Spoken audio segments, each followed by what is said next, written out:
A silly girl naps by her flowers.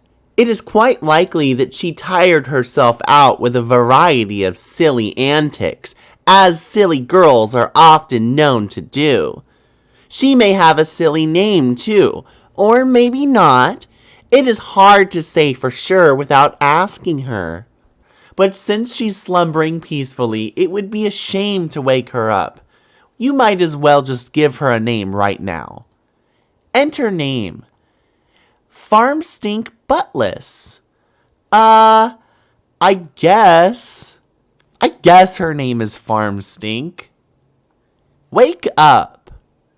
You try to roust Farmstink from her slumber, but she is really down for the count. It looks like she is holding some sort of note. Retrieve arms from... They're right there, in plain sight. Look, they are flashing red. Drop pumpkin on Farmstink. What pumpkin? You see no pumpkin, and frankly, it is hard to imagine there ever was a pumpkin, in plain sight or otherwise. Anyway, that would be a really terrible thing to do to poor, sweet Farmstink. Read note. Farmstink? That is incredibly silly and a little bit rude. My name is... Try again. Jade Harley. Better. Examine room. Your name is Jade. You've just woken from a restful nap, and as usual, you have no recollection of having fallen asleep. You have quite a number of interests. So many, in fact, you have trouble keeping track of them all, even with an assortment of colorful reminders on your fingers to help you sort out everything on your mind. Nevertheless, when you spend time in your garden atrium, the only thing on your mind is your deep passion for horticulture. What will you do? Play a silly flute refrain.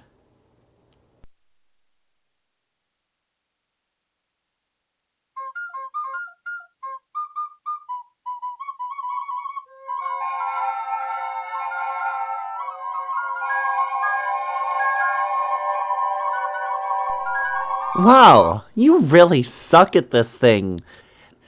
Maybe you should try playing an instrument you actually know how to play instead, like the one in your bedroom. Honestly, you have no idea where this flute even came from. Things seem to appear and disappear around here all the time, especially, to your unending chagrin, any sort of orange large gourd that might be laying around. You consider throwing the flute down in disgust. Captcha log flute. On second thought, it was a perfectly nice flute, and there is no reason to take your frustration out on it. You just need some practice. But before you captcha log your flute, you will need to set your fetch modus first. Set modus.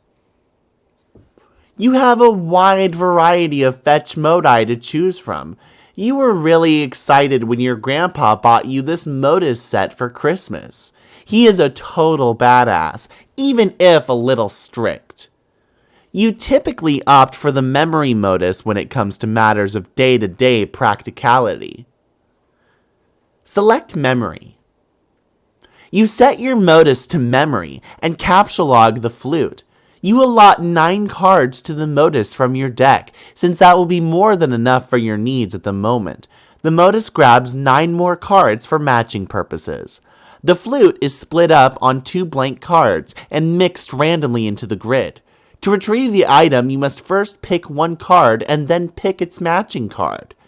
For the typical Silodexer, this modus presents a frustrating guessing game and a lot of wasted time on mismatching, but you like it because you seem to have a knack for always guessing on the first try. Squeal like a piglet and fertilize some plants. It is an awfully silly idea and is basically a waste of everyone's time. You will predictably disregard this thought and focus on more sensible objectives at once. Oh my god, this is so much fun. You captchalogue the bag of fertilizer. Consult colorful reminders. You tend to have a lot of things on your mind at once, and you can be a little forgetful, so you keep a variety of colored strings on your fingers as reminders. Each one means there is something different to remember at a certain time. In fact, looking at your index finger reminds you that there's something important to remember now. It is your friend John's birthday. The green string reminds you that John's birthday package will arrive today. The blue string also reminds you that John's birthday package will arrive today, though in a way that means something slightly different. You are further reminded that you have some things to do outside your house soon, but you should stop by your room first for some supplies, and most importantly, to see if John is online and wish him a happy birthday. Captchalogue the pumpkin growing next to you. You snap up that pumpkin which seems suitably ripe for the taking. Hopefully the safety of your Sylladex will prevent it from being spirited away like so many of its ephemeral predecessors. Exit this room. You make your way to the middle of the garden atrium, where a stairwell joins the 4 atrium wings. Upstairs is your grandfather's laboratory as well as your bedroom. Captchalogue something. Your memory modus is hardly any fun without much stuff in it, so you decide to stock up on fresh produce to fill up some more cards. You pick a juicy red crabapple. You go pick a nice looking key lime. Then a delicious mandarin orange. Those are your favorite. And finally, a ripe yellow Eureka lemon. Modus fun aside, you feel it is impossible to have too many fresh fruits and vegetables on hand. Go upstairs to bedroom. You almost never use the stairs. You transportalize upstairs. Just above is your room. Ascend. You enter your bedroom. On this side of the room, you are immediately confronted with numerous artifacts highlighting your various interests.